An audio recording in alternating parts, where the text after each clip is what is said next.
Have I mentioned to you guys I like Crown Royal?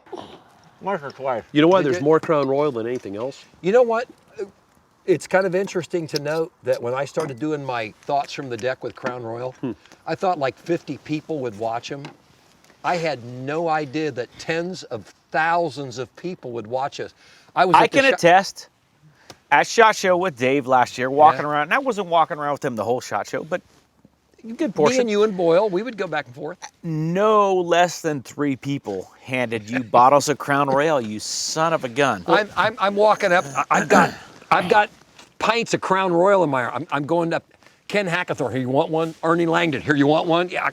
But from an inspirational perspective, Yeah. I started doing bitch sessions on social media. Bitch and I sessions. had a guy come up and go, you should do it like Dave does. And have some liquor there. Inspired so we you. started calling it, Love it. We started calling it choir practice, and we credited the first one to Dave Spaulding. Nice. God bless you. I appreciate that.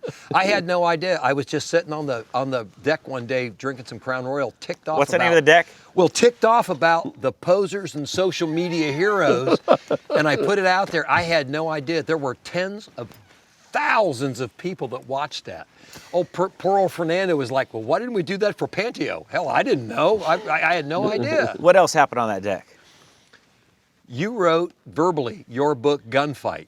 And I don't want to tell people because I don't want to, let's tell it anyway. What color crayon Rich's did book, he use? Gunfight, was written verbally on my deck because he was staying with me and my wife while he was teaching a class in Dayton. And every night we would go out on the deck because it was like September, which is the best weather in Ohio. It was nice. Just perfect. And we'd go out there and that particular night we weren't drinking Crown Royal, we were drinking Seagram's VO and 7-Up. Mm-hmm. Well, Hard to beat. I would go in and I would make myself a drink and I would make it VO 7-Up. I go make Rich's drink VO 7-Up. And he'd get all tooted up, and the more tooted up he'd get, I'd be like sitting there like this, and he would jump up out of it. I ought to write this book and it ought to have this in it. And he would be like right in front of me and I'd be sitting here like this. And then he would get up the next morning and he'd be like, oh God. I was like, hey, it's jet lag. I was like, I've only had 2 7 and 7s. I don't understand. You're having I jet don't lag. understand. It'll go away. For 3 nights he does this. And then finally on Monday morning when he's getting up, I'm going to take him to the airport. He gets up and he's like, God, I'm jet lagged. And my wife says, Rich, he's getting you drunk every night. And he looks at me and goes, well, you son of a, what? It pleased me. It worked. What can I say? But you know what? He wrote that freaking book. And it's a great book. Well, it sounds It like your it's backyard's the inspirational to It's be. an excellent book. To this day, and he pointed out when you make something memorial, it's because they passed away, but we still call that the Rich Nance Memorial Gazebo. And I tell him, behind my hey, house. I'm Yeah. alive. And he's still alive to tell the truth. So, yeah. Anyway. But I detect a But we Canadian. digress. Detect a Canadian theme here, though. It's, yeah, well, VO. you know, and the whole reason that I like Canadian whiskey is because my grandfather, during Prohibition, he wasn't really a rum runner, but he was the guy that would leave the little town where my dad and all of them lived. He would go out in the boonies, and he would meet the rum runner, and he would get the Canadian whiskey because it came down from Windsor to Dayton, which was, even back in those days, maybe a 5 or 6 hour drive. Oh, yeah. So my grandfather drank Canadian whiskey for that reason. Okay. My dad drank Canadian whiskey. I drink Canadian whiskey. My son drinks Canadian whiskey.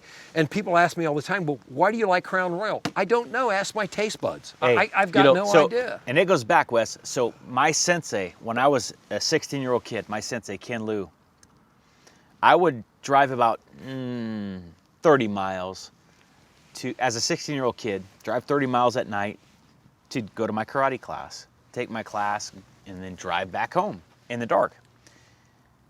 He didn't understand like the legalities of drinking and stuff like that. so you know, I have the sniffles when I got kind of a cold, sensei. Oh, you take this, VO, all right? Shot of Seagram's VO. That'll do you good. So as a 16-year-old kid, I'm taking a shot of VO and driving back home. So I became There's a cause sort and of effect to that. There you go. Yes. I become kind of enamored with VO. So Seagram's VO. reminds me of Sensei. It's good for the soul. So you're saying it's as good a, for the soul. As a certified officer out of California, you used to drive drunk as a teenager.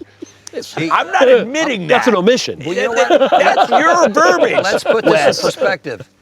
VO inspires him. It's enough to have a 'Cause heightened interview going on Over here. 3 days, he Am wrote I a on whole fire? freaking book. Close. Over 3 days, he wrote a book. There you go. Here's the danger.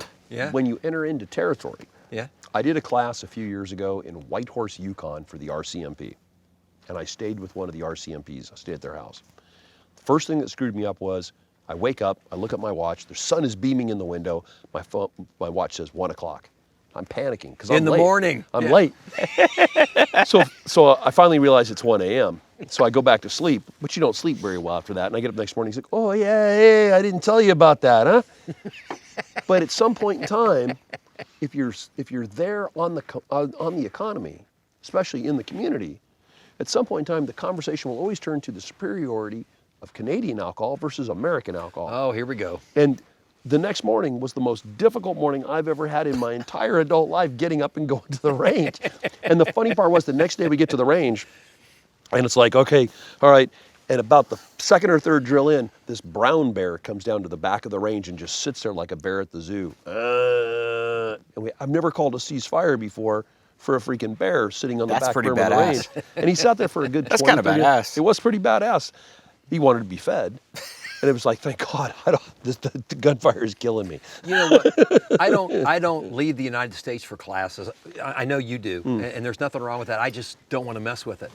The one place I will go to is Canada because I just love the hell out of Canadian cops. Yeah. They have just a They're good dudes. fantastic attitude Good about dudes. things. They They are. really, really do.